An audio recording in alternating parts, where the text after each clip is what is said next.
Hi guys, आपका एक बार पुनः तिवारी कोचिंग सेंटर में स्वागत है। पंकज तिवारी के साथ आज टेट संबंधी एक महत्वपूर्ण कॉन्सेप्ट पर चर्चा करेंगे, समास। बहुत से लोग कंफ्यूज रहते हैं कि समास में आखिर में क्या दो पद से ही बनता है या दो से अधिक पद से भी समास बन सकता है, और इसके कितने प्रकार होते हैं, तत्पुरुष समास को कितने भागों में बांटा गया है, इन सब चीज़ों पर आज चर्चा करेंगे। सबसे पहले एक चीज़ ध्यान रखना, समास जो होता है वो हमेशा पदों का मेल होता है। क्योंकि आपका क्वेश्चन आता है वर्णों के मेल को या पदों के मेल को क्या कहते हैं, तो इस चीज़ में ध्यान रखना कि हमेशा पदों के मेल को समास कहते हैं। दो शब्द मिलकर एक नया शब्द बना दे, इसका सार्थक अर्थ निकल रहा हो, उसका शॉर्ट में संक्षिप्त रूप निकल रहा है, वो आपका क्या कहलाता है? समास कहलाता है। यहाँ एक चीज ध्यान देना, समास का एक रूप होता है आपका संक्षिप्त रूप।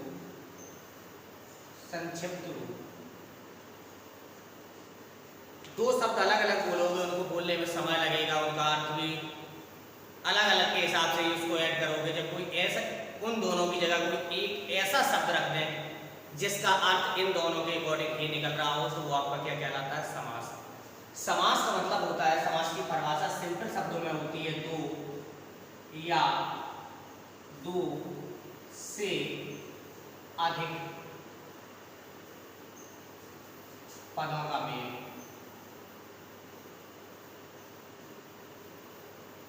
दो या दो से अधिक पदों का मेल आपका समास कहलाता है। एक चीज ध्यान रखना, हमेशा समास को 6 भागों में बांटा गया है। क्वेश्चन आता है समास कितने प्रकार के होते हैं, कई बार टेट में पूछा गया है, यूपी टेट में भी क्वेश्चन 1-2 बार आया, समास के प्रकार कितने हैं? 6। इस चीज पर चर्चा करेंगे, 6 समास आपके होते कौन कौन से हैं। सबसे पहले ये ध्यान रखना आप, पहला जो होता है वो आपका होता है तत्पुरुष समास। तत्पुरुष समास सभी लोग ध्यान आए, सभी लोगों ने पढ़ा होगा, क्लास 6, 7, 8 हर जगह पढ़ा होगा कि तत्पुरुष समास आपका। दूसरा जो आपका होता है वो आपका होता है द्वंद्व समास। द्वंद्व समास सभी लोग क्लियर हुआ है। दूसरा कौन सा होता है? द्वंद्व समास। इसके बाद जो आपका होता है वो होता है आपका द्विगु समास। द्विगु समास क्लियर। उसके बाद जो आपका जाता है वो जाता है अव्ययी भाव समास। अव्ययी भाव समास कितना हो गया आपके? 4 हो गए, होते कितने? 6, बचे कितने हैं? 2 है। एक जो होता है वो आपका क्या होता है? कर्मधाराई। कर्मधाराई समास। और एक जो लास्ट में आपका जाता है वो क्या होता है? बहुव्रीहि समास। बहुव्रीहि समास क्लियर। समास सभी लोगों को समझ में आए। समास की परिभाषा क्या होती है? दो या दो से अधिक पदों का मेल होकर एक संक्षिप्त रूप में एक वर्ड को लिख देना, एक शब्द बना देना, वो आपका क्या कहलाता है? समास। समास कितने प्रकार के होते हैं? आपके 6 प्रकार के होते हैं। कौन कौन सा है? तत्पुरुष है, दूसरा नंबर आपका द्वंद्व समास है, तीसरा नंबर द्विगु है, चौथा अव्ययी भाव समास है, 5वां नंबर आपका कौन सा? कर्मधारा है, जो आपको विशेषताएं बताता है, 6वां आपका कौन सा है? बहुव्रीहि समास। यहाँ तक सभी लोगों को क्लियर हुआ है। अब इसके बारे में हर एक कॉन्सेप्ट पे चर्चा करेंगे, आपके किस समास के अंतर्गत कौन से शब्द आते हैं, कौन कौन से इसके भाग हैं, इन सब चीजों में सबसे पहले ध्यान रखेंगे। सबसे पहले हम चर्चा करेंगे आप तत्पुरुष समास। समास में आपके 2 पद होते हैं, ज्यादातर आपके 2 पद लिए जाते हैं, एक होता है पूर्व पद और एक उत्तर पद। जैसे आपका समास लिखा जाता है तो पहला पद जो आपका होता है, पहला पद वो आपका हो जाता है पूर्व पद। पूर्व पद जो आपका बाद वाला जो पद होता है, बाद वाला पद, इसको क्या कहते हैं? उत्तर पद। पूर्व पद और उत्तर पद का मिलकर ऐड हो जाना वो आपका क्या कहलाता है? समास कहलाता है। इस प्रकार से इसकी परिभाषा बना सकते हो। अब यहां से सबसे पहले हम चर्चा करेंगे तत्पुरुष समास की। तत्पुरुष समास जो होता है वो आपकी विभक्तियों में विभक्त है। सभी लोगों को पता है विभक्तियों की संख्या कितनी होती है, 7 होती है। प्रथमा, द्वितीय, तृतीय, चतुर्थी, पंचमी, षष्ठी, सप्तमी संबोधन आपकी विभक्ति के अंतर्गत नहीं गिना जाता है। देखिए एक चीज ध्यान रखना, जो तत्पुरुष समास जो विभक्तियों में विभक्त है उसमें आपकी प्रथमा विभक्ति नहीं आती है। बहुत से लोग विभक्तियों के हिसाब से गिन देते हैं कि प्रथमा तत्पुरुष, द्वितीय तत्पुरुष, नहीं होता है। समास जो आपका तत्पुरुष जो है वो आपका हमेशा द्वितीय विभक्ति से चालू होता है। कौन कौन सा है देखना ध्यान से इसको। इसके अंतर्गत जो आपका होता है वो होता है द्वितीय तत्पुरुष, द्वितीय तत्पुरुष। उसके बाद आपका होता है तृतीय तत्पुरुष। उसके बाद होता है आपका चतुर्थी तत्पुरुष। उसके बाद होता है आपका पंचमी तत्पुरुष। उसके बाद होता है आपका षष्ठी तत्पुरुष। उसके बाद होता है आपका सप्तमी तत्पुरुष। यहां तक विभक्तियों के अंतर्गत हमने देख लिया है। अब ध्यान रखना है इसके जो अन्य पार्ट्स होते हैं, अन्य पार्ट्स, अन्य भाग। एक आपका होता है अलोक तत्पुरुष, एक होता है नन तत्पुरुष, एक उपपद तत्पुरुष। इन सब चीजों के बारे में एक आपका हो जाता है कौन सा, नन तत्पुरुष। एक हो जाता है अलोक तत्पुरुष, अलोक तत्पुरुष। ऐसे आपके कई और भी हैं। हर एक जो आपके लिखे हुए हैं हर एक को डिफाइन करेंगे। सभी लोगों ने कारक चिन्ह पढ़े होंगे। कर्ता ने कर्म को करण से, संप्रदान को के लिए, पदान से अलग होने में, संबंध काकी के रारी रे नानी ने, अधिकरण में पर पय संबोधन एगु अरे एजी ओजी। कारक चिन्ह सभी लोगों ने पढ़े हैं। कारक चिन्ह नहीं पढ़े हैं तो वो भी आप प्रोफाइल में चेक कर लेना, आपको मिल जाएंगे।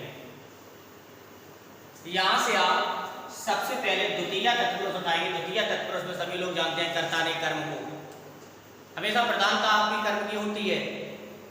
कारक चिन्ह आपको पता है क्या होता है, को होता है।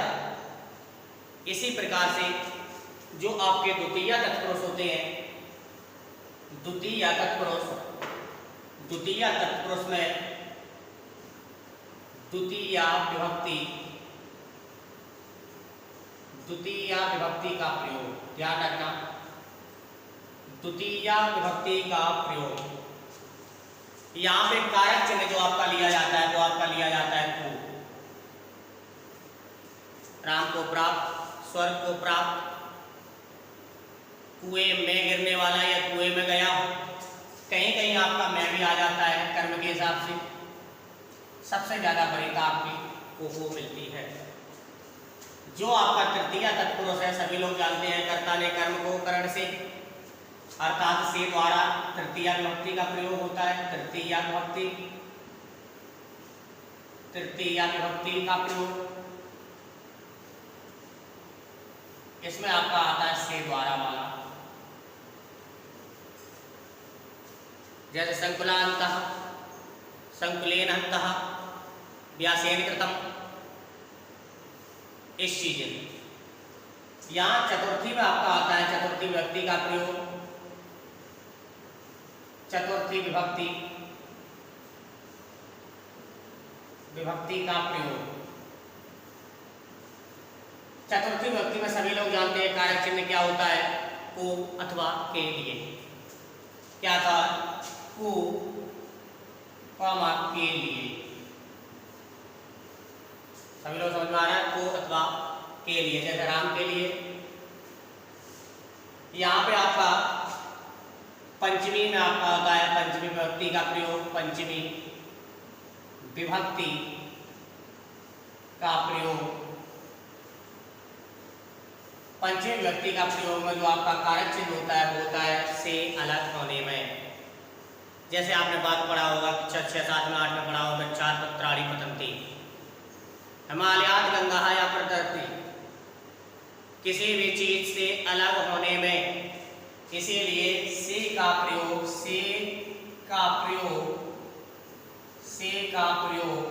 अलग होने में,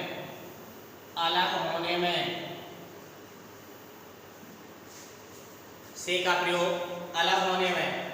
षष्ठी विभक्ति आप सभी लोगों को पता है, दो चीजों के बीच में संबंध स्थापित करने में जो आपके कारक चिन्ह जो आते हैं, क्या आते हैं?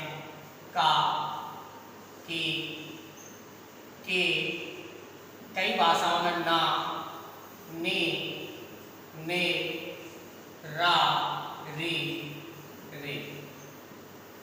षष्ठी विभक्ति में थ्योरी से ही पता चल रहा है षष्ठी विभक्ति का प्रयोग। षष्ठी विभक्ति में होता है छठवीं विभक्ति, क्या होगा जाके इसमें? षष्ठी विभक्ति का प्रयोग, षष्ठी विभक्ति का प्रयोग,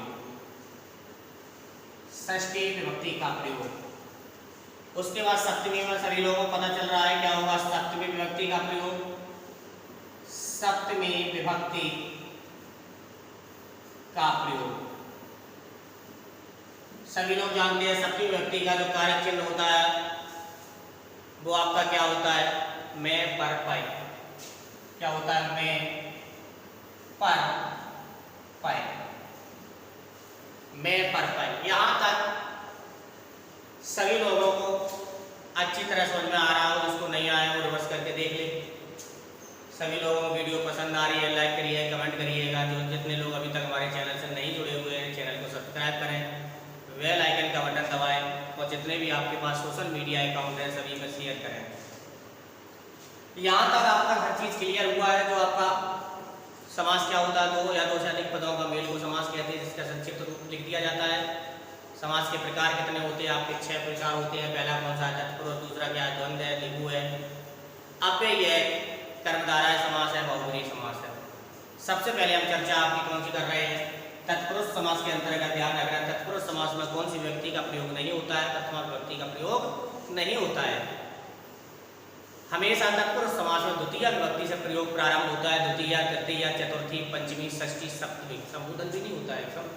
संबोधन है प्रथमा विभक्ति प्रयोग। संबोधन में हमेशा प्रथमा विभक्ति का प्रयोग होता है, इसलिए प्रथमा विभक्ति का तत्पुरुष में प्रयोग नहीं किया जाता है। ध्यान रखना है, एक चीज बिल्कुल दिमाग में बैठा लीजिएगा, तत्पुरुष समास के अंतर्गत प्रथमा विभक्ति का प्रयोग नहीं होता है। अब सबसे पहले हम बात करेंगे इस चीज पे, द्वितीय विभक्ति के अंतर्गत ऐसे कौन कौन से उदाहरण है। सबसे ज्यादा आपको उदाहरण पेपर में पूछे जाते हैं। आपको उदाहरण दे दिया जाता है कृष्णाश्रिता है, उपपतता है, ग्राम्य गई है।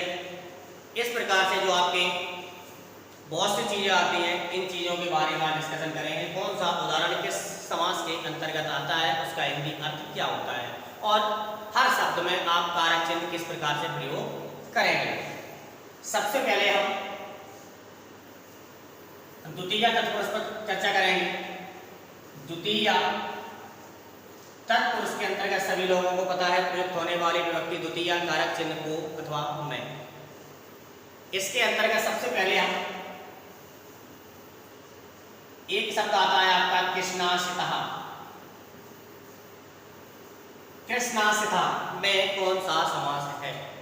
कृष्णाश्रिता में हमेशा ध्यान रखना, इसका जो हिंदी अर्थ होता है वो होता है कृष्ण को प्राप्त। कृष्ण को प्राप्त।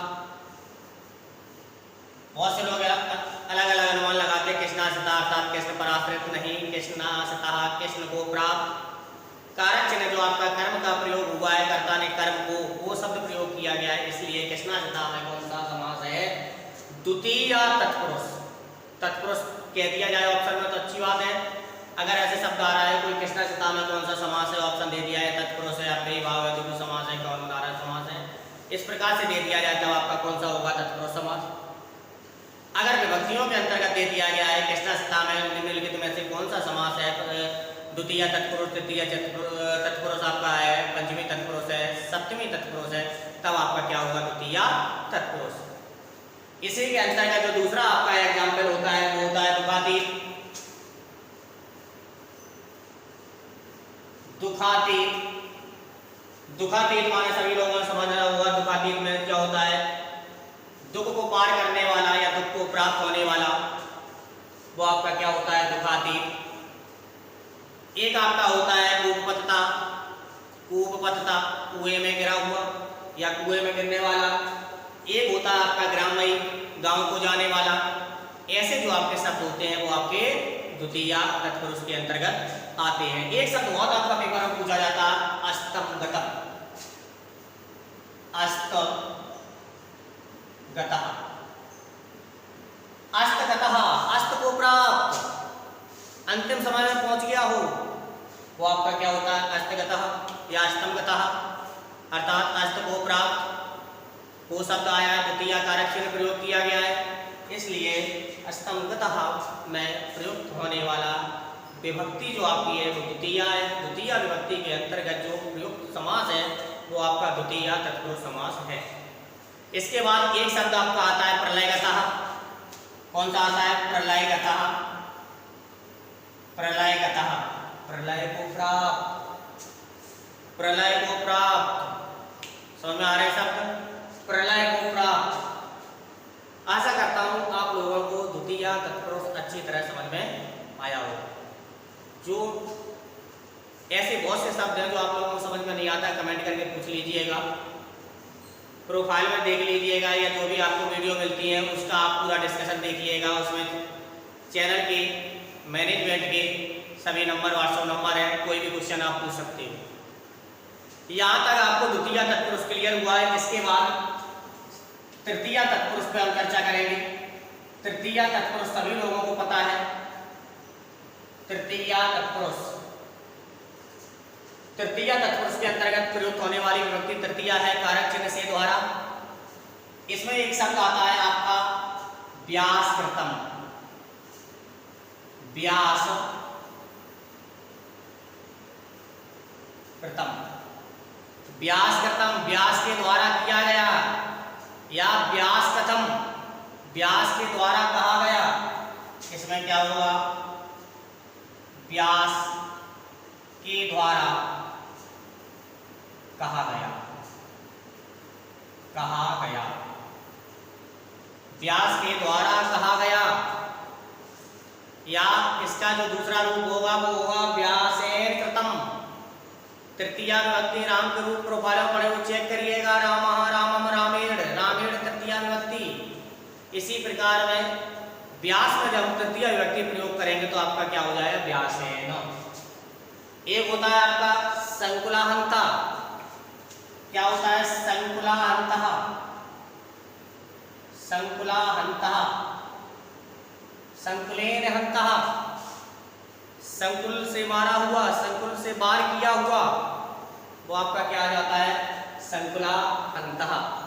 इसी प्रकार से एक आपका आता है वाचाकला। वाचाकला बहुत ध्यान रखना, वाचाकला आपका बाद में भी आ जाता है। वाचाकला है, इसका मतलब होता है गाली गलौज।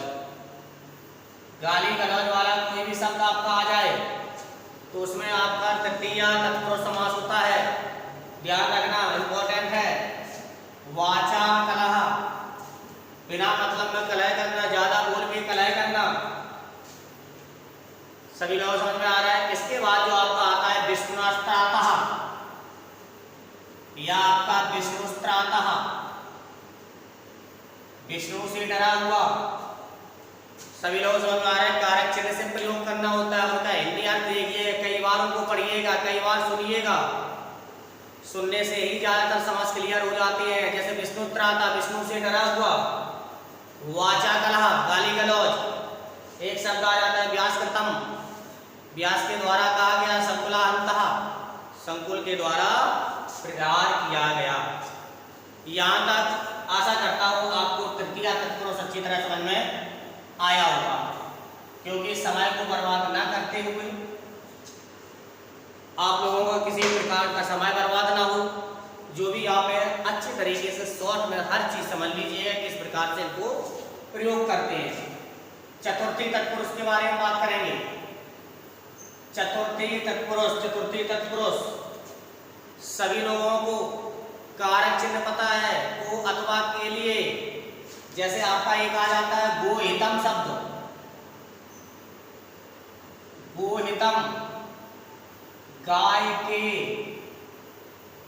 हित के लिए। गाय के हित के लिए या गाय के लिए हित, दोनों प्रकार से शब्द प्रयोग कर सकते हो।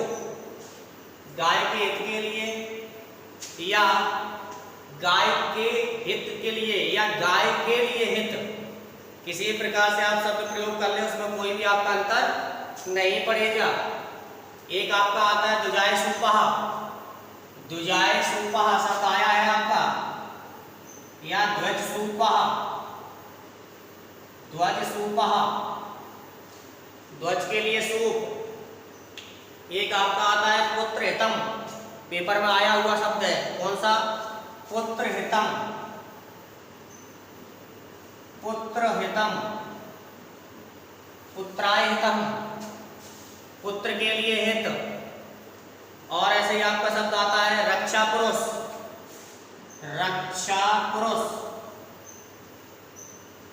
रक्षा के लिए पुरुष। कोई भी आपका कारक चिन्ह प्रयोग किया जाए, जैसे आपका द्वितीया का है, तृतीया है, चतुर्थी का है, पंचमी का, षष्ठी का, सप्तमी का है, वही आपके समास में परिवर्तित हो जाते हैं। यहाँ तक एक आपका बहुत आता है भूतबली, ध्यान रखना, भूतबली। पेपर में सभी लोग कमेंट में बताइए कितनी बार पूछा गया है। भूतबली समास आपका हिंदी में भी बहुत पूछा जाता है, संस्कृत में भी बहुत पूछा जाता है। भूत के लिए बलि, भूत के लिए बलि, ऐसे मत कह देना भूतों की बलि, नहीं, भूत के लिए बलि, चतुर्थी विभक्ति कारक चिन्ह प्रयोग। इसके बाद जो आपका आता है पंचमी तत्पुरुष समास, पंचमी तत्पुरुष समास। पंचमी तत्पुरुष समास के बारे में कारक चिन्ह सभी लोगों को अच्छी तरह प्रयोग पता होगी। कारक चिन्ह क्या होते हैं? से अलग होने में, से अलग होने में, सर्पभीतः, ध्यान देना इनको, सर्पभीतः, सर्प से भय, सर्प से भय यदि होगा तो उसके पास नहीं जाओगे, उससे हमेशा दूर हटोगे। अब तुम सोच रहे हो सर्प भीता यानी सर्प से भय, तृतीया लगा दे, तृतीया लगा दो, आप अपने आप में खुद इसका एक्सपेरिमेंट कर लेना। यदि कहीं भी सांप पड़ा हुआ उससे आपको भय है तो उसके पास नहीं जाओगे, हमेशा उससे अलग हटने का प्रयास करोगे। अलग हटना से अलग होने में प्रयोग आपकी विभक्ति पंचमी विभक्ति। इसके बाद और शब्द आपके हैं धर्म भ्रष्ट, ध्यान देना शब्दों को, धर्म भ्रष्ट, धर्म से भ्रष्ट अलग होना, धर्म भ्रष्ट। उसके बाद है वृक्ष पतित, वृक्ष पतित, वृक्ष से गिरना, वृक्ष से गिरेगा अलग होगा। जैसे आपका बाप हमने पहले बताया था वृक्षात पत्राणि पतन्ति, अलग हो रहा है। इसके बाद आपका है ग्रह निर्गतः, कौन सा शब्द? ग्रह निर्गतः, ग्रह से निकला हुआ, ग्रह से अलग होना, तो आपके क्या हो जाते हैं? ग्रह निर्गता। ये होता है दुख निर्मुक्त, शब्द आता है एक दुख निर्मुक्त, दुख से अलग होना, दुख उसके खत्म हो जाना, दुख निर्मुक्त। इसी प्रकार आपका एक आता है बंधन मुक्त, बंधन से मुक्त। एक आता है कल्पना पूठा, शब्द पढ़ा होगा आपने, कल्पना, कल्पना पूठा, कल्पना से परे, कल्पना से शून्य। इस प्रकार के आपके कोई भी वाक्य यदि आ रहे हैं, किसी भी प्रकार से आप अच्छी तरीके से उनको सॉल्व कर लें, कोई भी समस्या आपकी नहीं आती है। इसके बाद जो आपका आएगा वो आपका आता है कि षष्ठी तत्पुरुष के अंतर्गत। षष्ठी तत्पुरुष सभी लोगों को अच्छी तरह पता है, संबंध रिलेटेड जो आपके होते हैं, relation between each other two person, यानी दो व्यक्तियों के बीच में संबंध को स्थापित करने में प्रयुक्त विभक्ति जो आपकी होती है वो आपकी कौन सी होती है? षष्ठी विभक्ति। कौन सी आपकी? षष्ठी विभक्ति। जैसे आपके कारक चिन्ह प्रयोग किए जाते हैं, का है, की है, के है, का, ना, नी, ने और रा, री, रे। इसमें जैसे बहुत सबसे ज्यादा प्रयुक्त आपका शब्द जो आता है आपका आता है विद्यालय। विद्यालय, विद्यालय में कौन सी संधि है? विद्यालय में कौन सी संधि है? जितने लोगों ने अभी तक संधि नहीं पढ़ी है, चैनल की प्रोफाइल में चेक कर ले जाके, वहाँ आपको संधियों की का नाम है प्रथम, द्वितीय, तृतीय सभी भाग पढ़े हुए हैं। स्वर संधि के 2 भाग हैं, व्यंजनांत संधि का 1 भाग है। ऐसे आप कोई भी चेक कर लो जाके, संधियाँ भी आप अच्छी तरीके से तैयार कर लें, क्योंकि पेपर में आपकी बहुत आती है। विद्यालय, विद्या के लिए आलय, आलय माने होता है घर, विद्या के लिए घर, समझ रहे हैं रिलेशन। या आपका आ जाएगा यहाँ से जो आपका मेन तथ्य आता है वो आपका आता है विद्या का घर, विद्या का घर। क्योंकि ऐसे शब्द हमें क्लास में बच्चों ने बताए हैं, विद्या के लिए घर नहीं, विद्या का घर। जैसे आपका शब्द आ जाता है शिवालय, शिव का आलय, शिव का घर। गंगा जल, यह आपका आता है गंगा जलम, गंगा जलम। एक शब्द आता है आपका राजदंडा, राजदंडा, राजा का दंड। ऐसे मत कह देना राजा को दंड, नहीं, इतने अपने आप में तीरंदाज नहीं हो कि आप गए हो एक मुजरिम बन के राजा को ही दंड दे दो, नहीं। राजदंडा या आपका राज्ञा दंडा, यानी राजा का दंड, जो आपको राजा दंड देगा उसे स्वीकार करना पड़ेगा। नहीं कह रही तो समझ रहे ना, अच्छी तरीके से, हर तरीके से वो। एक आपका आता है राष्ट्रपति,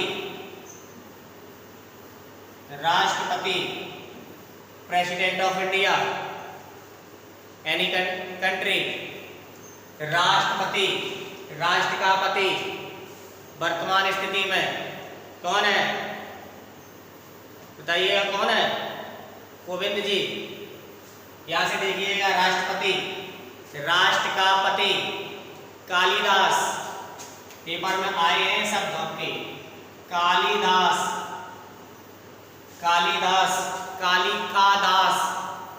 यहाँ शब्दों को ध्यान देना, क्या होता है आपका काली का दास। जो आपका ये का शब्द आ रहा है, संबंध कारक, का आ जाए या की आ जाए या के आ जाए।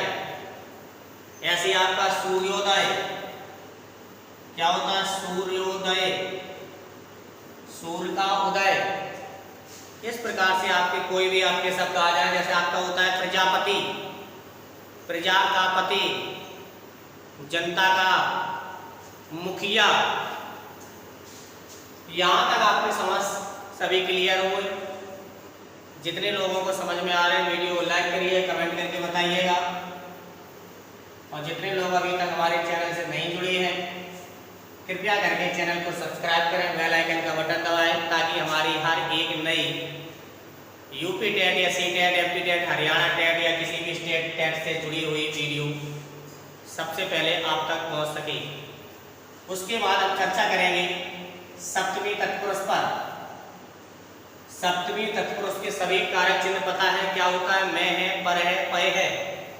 इसके बाद एक सबसे पहले आपका आता है काव्य प्रवीण, काव्य प्रवीण या काव्य प्रवीण।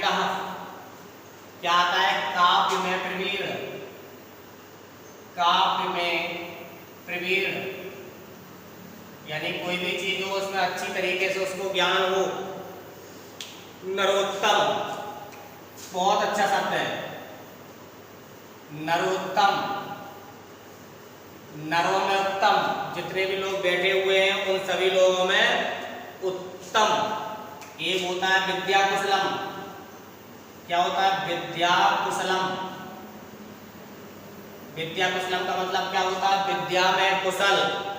उसके बाद एक आता है आपका जले मग्न, क्या होता है? जले मग्न, जले मग्न यानी जल में, मग्न माने डूबा हुआ। इस प्रकार से आपके कोई भी शब्द आ जाए, जैसे आपका आता है सभापति, ठीक है, या आपका आ जाता है सभा पंडित। ये शब्द पूछा गया आपका, कौन सा? सभा पंडित। सभा में पंडित ज्ञानी, जितने लोग बैठे हुए पूरी सभा में सबसे ज्यादा आपका बुद्धिमान होगा वो क्या कहलाएगा? सभा पंडित। यहाँ तक आपके विभक्तियों के अंतर्गत जो आपके समास जो है वो आपके यहाँ तक क्लियर हुए। इसके बाद जो तत्पुरुष के जो अन्य भाग होते हैं वो आपके क्या होते हैं? एक आपका होता है नन, इसी के अंतर्गत है नन तत्पुरुष समास। नन तत्पुरुष के समास की पहचान आपकी क्या है? इसमें आपका नकारात्मक भाव निकलेगा, नकारात्मक भाव, या आपका आ अथवा ना लगा हुआ मिल जाए प्रारंभ में ना, और वो भी आपका कहाँ लगा हुआ हो? प्रारंभ में। नन समास सभी लोगों को समझ में आया? नकारात्मक भाव रिप्रेजेंट करेगा, आ अथवा आपका ना लगा हुआ प्रारंभ में आपका मिल जाएगा। जैसे आपका अज्ञा, अज्ञा माने जानते हो जो कुछ ना जानता हो, ना जानाति, न जानामि, न जानासी। आप उसके हिसाब से कोई भी आप शब्द प्रयोग कर सकते हो। जिस प्रकार से आपकी चलती है पठति, प्रथम पुरुष एक वचनानुरूप, पठसे मध्यम पुरुष एक वचनानुरूप, पठामि उत्तम पुरुष एक वचनानुरूप। अगर इन्हीं सब में आप आ लगा दें अथवा ना आप लगा दें तो वो आपके किस में बदल जाएंगे? नन तत्पुरुष समास। अज्ञा का मतलब होता है ना जानाति, जो नहीं जानता हो, बिल्कुल भी ना जानता हो। एक आपका होता है अगजः, गजा माने क्या होता है? हाथी। आ माने जो हाथी ना हो, समझ रहा है? ना गजः, ऐसे भी शॉर्ट में लिख सकते हो ना गजः, जो हाथी ना हो। उसके बाद आता है न कृतम, क्या आ जाता है? न कृतम। इसको एक दूसरे में लिख सकते हो अकृतम, सुना होगा। पठित में अपठित, न पठित। इस प्रकार से यदि आपके सबसे पहले आपका आ लगा हुआ या ना लगा हुआ मिल जाए, या शब्द को पहचानने के बाद आपको ये पता चले ये नेगेटिव फॉर्म आपको रिप्रेजेंट कर रहा है यानी नकारात्मक भाव शो कर रहा है, तो वहां आपका कौन सा समास होता है? नन तत्पुरुष समास। सभी लोगों को समझ में आ रहा है कि नन तत्पुरुष समास आपका किस प्रकार से रिप्रेजेंट करेगा? एक आपका होता है अलुक तत्पुरुष समास। अलुक तत्पुरुष समास इंपॉर्टेंट समास है। अलुक तत्पुरुष समास जैसे आपका युधिष्ठिर आता है, इनमें ध्यान रखना अलुक तत्पुरुष का मतलब होता है विभक्ति का लोप नहीं होता है, विभक्ति का लोप नहीं होता है, विभक्ति का लोप नहीं होता है। जैसे आपका युधिष्ठिर है, युद्ध में स्थिर रहने वाला। एक आपका आता है दिवंगत, दिवंगत। दिवंगत का मतलब क्या होता है? जो स्वर्ग को प्राप्त हो चुका है, स्वर्ग को प्राप्त। बहुत से लोग कहते हैं भगवान और उस दिवंगत आत्मा को शांति प्रदान करें जो यहाँ से चला गया है, यानी स्वर्ग को जो आत्मा आ रही है या पहुंच चुकी है उसको शांति प्रदान करें। दिवंगत किसी प्रकार से इसमें विभक्ति का लोप नहीं होता है। इसका यदि विखंडित करेंगे दिवंग प्लस गतः, यानी कि जो स्वर्ग को प्राप्त हो गया है उसे क्या कहते हैं? दिवंगत। उसके बाद होता है एक अंतःवासी। क्या होता है? अंतेवासी। अंतेवासी माने क्या होता है? जो पास में रहता हो, जो पास में रहता है उसे क्या कहते हैं? अंतेवासी। दिवंगत है आपका युधिष्ठिर आपका है। एक आपका है वाजपति, वाजपति जिसको वर्तमान स्थिति में शब्द प्रयुक्त करते हैं बृहस्पति, या आपका आ जाए वाजपति, या आपका आ जाए बृहस्पति। ये सब जो आपके होते हैं वो आपके क्या होते हैं? अलुक तत्पुरुष के अंतर्गत। एक आपका होता है उपपद, यहां से एक शब्द आपका आता है उपपद तत्पुरुष समास। वैसे आपका पेपर में कब आता है उपपद तत्पुरुष समास। उपपद तत्पुरुष समास यानी कि सामासिक पद में उपपद की क्रिया हो, सामासिक पद में उपपद की क्रिया हो। जैसे आपका नर पढ़ा था आपने, उसमें आपका ना आ जाता है, इसमें आपका सकारात्मक भाव आता है। जैसे आपका मर्मज्ञ, जो मर्म को जानता हो, मर्मज्ञ, मर्म जानने वाला। कौन सा होता है? मर्म जानने वाला। मर्म जानने वाला आपका क्या कहलाता है? मर्मज्ञ। एक शब्द आपका आता है सामगा। सामगा का शब्द आपने सुना होगा। सामगा क्या होता है? जो सामवेद गाता है, सामगा। सामगा मीन्स क्या होता है? सामवेद का गाता, सामवेद का गाता, जो सामवेद को गाता हो, जो सामवेद को अच्छी तरह से जानता हो। इस प्रकार के जो आपके समासिक उपपद होते हैं वो आपके किस में आते हैं? उपपद तत्पुरुष समास। यहां तक आपका तत्पुरुष का कॉन्सेप्ट पूरा हुआ। और जो आगे के आपके द्वंद्व समास है, द्विगु समास है, कई भाव है, कर्मधारय समास है, बहुब्रीहि समास है, आपकी अगली क्लास रहेगी। सभी लोगों को वीडियो पसंद आई, लाइक करिए, कमेंट करके बताइएगा। और जितने भी लोग अभी तक हमारे चैनल से नहीं जुड़े हुए, कृपया चैनल को सब्सक्राइब करें, बेल आइकन का बटन दबाएं, ताकि हर एक टेट से रिलेटिव नई वीडियो की नोटिफिकेशन सबसे पहले आप तक पहुंच सके। सभी लोगों को तिवारी जी का नमस्कार।